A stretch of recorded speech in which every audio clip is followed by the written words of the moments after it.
Hello guys, how are you all? Greeting from mister R. कैसे हैं आप सभी? आई होप जो है आप सभी बहुत अच्छे होंगे। सो बेसिकली इंस्टीट्यूट की ओर से जो है एक नया अनाउंसमेंट है, सो उसके बारे में बात करेंगे बेसिकली। सो इंस्टीट्यूट जो है बेसिकली पीडीपी जो प्रोफेशनल डेवलपमेंट प्रोग्राम होता है ऑनलाइन मोड के थ्रू 8 आवर्स की, उसको जो है ऑर्गेनाइज कराने वाला है। और ये ऑर्गेनाइज होगा 24 अगस्त 2020 को फ्रॉम 9:30 टू 5:30 PM। ठीक है। सो जिन भी बच्चों का जो है पीडीपी करना रह गया है वो ऑनलाइन थ्रू जो है अपने आप को रजिस्टर कर सकते हैं and they can get clear 8 hours PDP. Okay. ये बेसिकली जो है प्रोफेशनल डेवलपमेंट प्रोग्राम होता है जो भी ओल्ड ट्रेनिंग में है। अगर इसके कंडीशन में बात करें so applicable to the student registered in CS executive programme on or before 31/3/2024। ठीक है। तो 31 मार्च 2014 से पहले अगर आप सीएस एग्जीक्यूटिव में रजिस्टर्ड हुए हैं तो ही ये ट्रेनिंग जो है आपके लिए अप्लीकेबल होने वाली है। अदरवाइज जो है आप सभी जो है न्यू ट्रेनिंग जो 15 डेज की क्लासरूम ट्रेनिंग या 15 डेज की जो ईडीपी है उसमें ही फॉल करते हैं। ठीक है। बट इससे पहले बेसिकली अगर आप रजिस्टर्ड हुए हैं तो आपके लिए ये इंपॉर्टेंट रह जाता है। पहले ये बेसिकली ऑफलाइन होता था बट अभी जो है ये ऑनलाइन होना स्टार्ट हो गया। ठीक है। सिंपल सा जो है जो भी आपका ट्रेनिंग जो पोर्टल रहता है वहां पे जाकर आप लॉगिन कर सकते हैं। लॉगिन करने के बाद आपको शो हो जाएगा पीडीपी, या फिर उसके लिए ऑलरेडी वीडियो में बना चुका हूँ कि कैसे आप पीडीपी के लिए रजिस्टर कर सकते हैं। और रजिस्ट्रेशन जो है ओपन डेट है वो 29/7, मतलब 29 जुलाई को जो है स्टार्ट हो जाएगा 10 बजे से, और ये क्लोज हो जाएगा 16/8/2022। ठीक है। सो 16 अगस्त जो है लास्ट डेट इसमें रहने वाली है। बाकी कोई प्रॉब्लम रहती है सो आप इंस्टीट्यूट से कनेक्ट हो सकते हैं by calling on this number और बाय मेलिंग ऑन training@icsi.edu। ठीक है। ट्रेनिंग से रिलेटेड अगर आपको कोई अदर कंफ्यूजन है, आपको जो है कहीं पर भी हेल्प नहीं मिल पा रही है, तो इस पर्टिकुलर ईमेल आईडी पे भी आप मेल कर सकते हैं, या फिर सपोर्ट ये जो लिंक है यहाँ पर, ठीक है, यहाँ पर जाकर आप स्मैश पोर्टल पे जाकर कंप्लेंट रेज कर सकते हैं। बाकी आपको पता है अगर आप कमेंट करते हैं तो डेफिनेटली आपको जो है आंसर मिल जाएगा। पीडीएफ में एक बार जो है टेलीग्राम चैनल है आईसीएसआई लाइव अपडेट करके वहां पे डाल दूंगा। दिसंबर 2022 के जो भी बच्चे इधर CS foundation programme, CS executive and CS professional programme के बच्चे, उन सभी के लिए जो है एग्जामिनेशन जो फॉर्म है, आप अपना एग्जामिनेशन फॉर्म बेसिकली 1 सितंबर से लेकर 25 सितंबर तक जो है फिल कर सकते हैं। ये बेसिकली एक नॉर्मल इंफॉर्मेशन है, मतलब इसी के बीच में आप अपना एग्जामिनेशन फॉर्म फिलअप कर सकते हैं। बट अगर इंस्टीट्यूट की ओर से कोई भी अदर नोटिफिकेशन आता है तो आपको पता है सबसे पहले आपको इसी चैनल पे मिलने वाला है। और इधर जो है आपको आईसीएसआई लाइव अपडेट करके टेलीग्राम चैनल है, वहां पर भी मिल जाएगा। उसका लिंक जो है डिस्क्रिप्शन सेक्शन में है, तो जाकर ज्वाइन करिएगा, या फिर आप सर्च कर सकते हैं टेलीग्राम चैनल पे आईसीएसआई लाइव अपडेट। ठीक है। 1 सितंबर टू 25 सितंबर you can fill your examination form.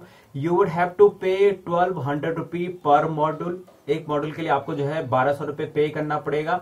उसके बाद भी जो है आप फिल कर सकते हैं, 9 अक्टूबर तक जो है आप फिल कर सकते हैं। बट आपको जो है 1200 रुपीज प्लस 250 रुपीज जो है एक्स्ट्रा पे करनी होती है फॉर लेट पेमेंट। आप लेट में जो है फिल कर रहे हैं अपना एग्जामिनेशन फॉर्म, बट जो है आपको लास्ट डेट का जो है वेट नहीं करना है। जैसे ही एग्जामिनेशन फॉर्म जो है वो ओपन हो जाते हैं सो आपको नोटिफिकेशन मिल जाएगा। बात करते हैं एग्जीक्यूटिव एंड प्रोफेशनल की। एग्जीक्यूटिव एंड प्रोफेशनल के जो भी बच्चे हैं उनका एग्जाम जो है वो 21 दिसंबर से स्टार्ट होने वाला है। वेंसडे से जो है आपका जो एग्जाम है वो स्टार्ट हो जाएंगे। ठीक है। टाइमिंग रहेगी आपकी 2 PM से लेकर 5 PM तक, 3 घंटे का जो है आपका पेपर होगा। उसके बाद जो है 22 22 तारीख को रहेगा, 23 तारीख को, 24 तारीख को, 25 तारीख को बेसिकली संडे है। There is no examination. आपके पास जो है थोड़ा टाइम हो जाएगा नेक्स्ट जो भी आपका पेपर है उसके लिए। ठीक है। देन 26 तारीख को है, 27 तारीख को, 28 और 29 तारीख को ओएमआर जो बेस्ड पेपर हैं उनको जो है लगातार कर दिया गया है। ठीक है। और यहाँ पे 29 दिसंबर एग्जीक्यूटिव प्रोग्राम के जो है वो एग्जाम खत्म हो जाएंगे। बाकी जो है 30 दिसंबर तक जो है प्रोफेशनल प्रोग्राम के जो बच्चे हैं उनका एग्जाम चलेगा। ठीक है। सबसे पहले आप सभी को पता होना चाहिए आपका स्मैश पोर्टल पे आपको अपना अकाउंट लॉगिन करना है smash.icsi.edu पे। ठीक है। यहाँ पे लॉगिन करेंगे अपने आईडी और पासवर्ड डाल करके, एग्जीक्यूटिव एंड प्रोफेशनल या फिर फाउंडेशन प्रोग्राम जो भी आपका कोर्स है जिससे भी लॉगिन करते हैं उससे लॉगिन कर लेंगे। ठीक है। हम जो है बेसिकली आ चुके हैं पोर्टल में। यहाँ आपको पता है स्टूडेंट जो मॉडल सेक्शन रहता है उसमें आपको स्टूडेंट सेक्शन जो सर्विस है इसमें से जो है इनरोलमेंट सर्विस में एग्जामिनेशन इनरोलमेंट रिक्वेस्ट पे क्लिक करना होता है। ठीक है। इस पे हमने क्लिक किया। अब यहाँ पे देखेंगे ये जो बच्चे हैं इन्होंने ऑलरेडी जो है जून 2021 के एग्जामिनेशन के लिए फॉर्म फिलअप किया था, ठीक है। तो यहाँ पे शो करेगा। अगर आप फर्स्ट टाइम स्टूडेंट हैं, पहली बार अपना एग्जामिनेशन फॉर्म फिलअप कर रहे हैं, तो ये जो बॉक्स है ये ब्लैंक शो करेगा, आपको ये 3 ऑप्शन शो करेगा, ठीक है। तो सबसे पहले बात कर लेते हैं जो बच्चे फ्रेश हैं, मतलब पहली बार अपना एग्जामिनेशन फॉर्म फिलअप कर रहे हैं सीएस प्रोग्राम के लिए, तो आपको सिंपल सा करना है क्या है, ऐड इनरोलमेंट रिक्वेस्ट करनी है, ठीक है। ऐड इनरोलमेंट रिक्वेस्ट करेंगे। अभी हम इन बाकी 2 चीजें हैं उनको भी समझेंगे कि वो कहाँ कहाँ पे काम आता है, ठीक है। यहाँ पे सिंपल सा जो है ये बेसिकली ऑलरेडी इनरोल्ड हैं जून के लिए, तो इसलिए यहाँ पे शो हो रहा है, ये आपके केस में नहीं होगा, ठीक है। आपका सिलेबस शो हो जाएगा, कौन से प्रोग्राम के बच्चे हैं, ठीक है, कौन कौन से सब्जेक्ट हैं, कौन कौन से मॉड्यूल हैं बेसिकली। तो मॉड्यूल सिलेक्ट करेंगे, जो आपकी कंट्री है, स्टेट है, सेंटर, सब कुछ सिलेक्ट करके यहाँ पे सब कुछ ध्यान से करना है। अगर आप हिंदी या इंग्लिश में देना चाहते हैं तो ध्यान से चेक करिएगा, क्योंकि चेंज करने के लिए अगर आप बाद में चेंज करते हैं तो आपको कुछ एक्स्ट्रा पेमेंट करना पड़ता है, ठीक है। तो ये ध्यान रखिएगा, अपना सेंटर ध्यान रखिएगा।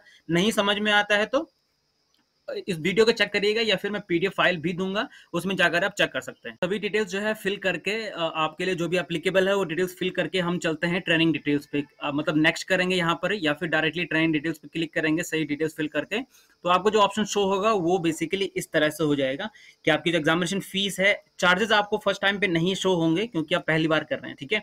ध्यान रखिएगा। अभी हम फ्रेश जो स्टूडेंट हैं उनके बारे में बात कर रहे हैं, इसके बारे में बात करेंगे जो ऑप्ट आउट है या फिर ऐड कैसे कर सकते हैं, ठीक है। तो आपने अपना एग्जामिनेशन फीस चेक की, यहाँ पे अपना जो बॉक्स है वो सिलेक्ट करना होता है और नेक्स्ट करना होता है। यहाँ तक अगर आपका सही है, ठीक है। दूसरी चीज जो है, अगर आप किसी भी स्टेज में फंस जाते हैं या फिर पेमेंट से पहले अगर आप स्टक हो जाते हैं, तो यहाँ पे जो आपका पेमेंट स्टेटस है, मतलब ये प्रॉपरली शो हो जाएगा फ्रेश के लिए, या फिर आप ऑप्ट आउट हैं। अगर आप पेमेंट से पहले हैं तो पेमेंट से पहले यहाँ पे जो पेमेंट स्टेटस है वो इनिशिएटेड शो करेगा, और यहाँ पे जो है कोई भी डिटेल शो नहीं करेगा, मतलब अप्रूव नहीं आएगा, ठीक है। तो यहाँ पे भी मैं आपको बताऊंगा कि ये वाला कैसे करना है। पहले हम चलते हैं कि इसके बाद क्या आएगा, ठीक है। अब आपकी जो है पूरी डिटेल्स आ जाती है कि आपने जो अपना डिटेल्स फिल किया वो सही है या नहीं है, उसको रिव्यू करना है, कंफर्म एप्लीकेशन करना है, क्योंकि इसी के बाद ही, इससे पहले आप करेक्ट कर सकते हैं, एडिट कर सकते हैं, बट इसके बाद एडिट करने का ऑप्शन नहीं आएगा जब आप कंफर्म एप्लीकेशन पे क्लिक कर लेते हैं, ठीक है। अब आता है आपका पेमेंट पेज। पेमेंट पेज पे क्या होता है कि आपको पेमेंट करना होता है। यहाँ पे हो सकता है 2 या 3 जो है गेटवे हो, ठीक है। अब वो कौन से बैंक का हो ये डिपेंड नहीं करता, कोई भी बैंक का आप कोई भी सेलेक्ट कर सकते हैं। मतलब अगर यहाँ पे कोटक बैंक है और आपके पास कोटक बैंक जो है का अकाउंट नहीं है, ठीक है, तो उसमें प्रॉब्लम नहीं है, because ICICI is using those bank as just a gateway, ठीक है। गेटवे का मतलब आप कोई भी बैंक यहाँ पे सेलेक्ट कर सकते हैं और किसी भी बैंक के credit card, debit card, bank account से आप पेमेंट कर सकते हैं, ठीक है। आपने सब कुछ पेमेंट किया, उसके बाद जो है पेमेंट प्रोसीड करने के बाद आपको जो है ये रिसिप्ट मिलेगी, ठीक है। रिसिप्ट को जो है आपको जरूर अपने पास संभाल के रखना है जब तक आपका जो कोर्स है, मतलब जो सीएस कोर्स है वो आपका समाप्त नहीं हो जाता, खत्म नहीं हो जाता, क्योंकि ये पेमेंट ही आपके पास एक प्रूफ रह जाता है कि यू मेड अ पेमेंट। तो कोई भी जो है रिसिप्ट आपको मिलती है तो उसको संभाल के जरूर रखिए, ठीक है। तो ये बात हुई आपकी फ्रेश जो भी बच्चे हैं उनके लिए, ठीक है।